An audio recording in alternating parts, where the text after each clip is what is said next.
Hello everyone.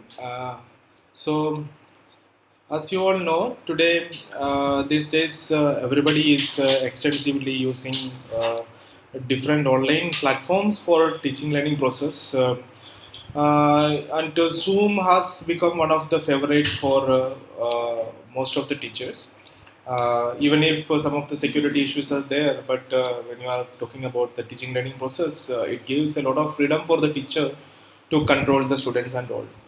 And most of the teachers somehow have faced one trouble, and that trouble is when you are opening the presentation, and there are so much of disturbances by the students, like something like this.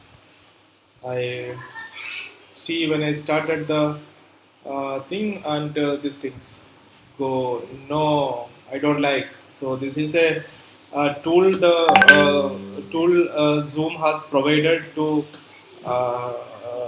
so that the teachers can convey the things correctly, but the students are using this tool, and someone would be always there from all batch that would be doing this. So today I'm going to discuss that how we can avoid this. This is very simple.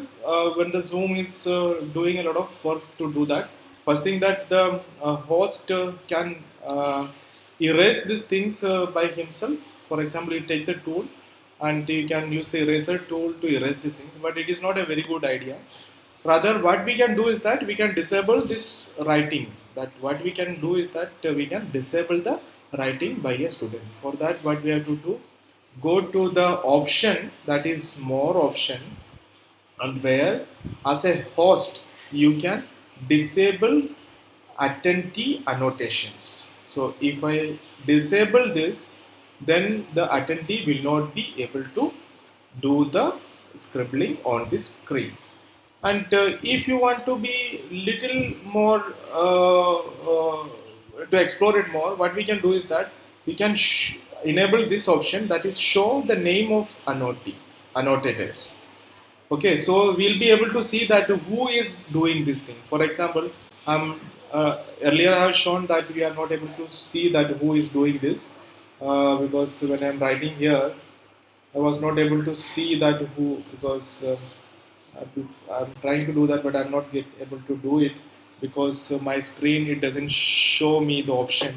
So first I need to enable this function. Okay, so I need to go to the same function where more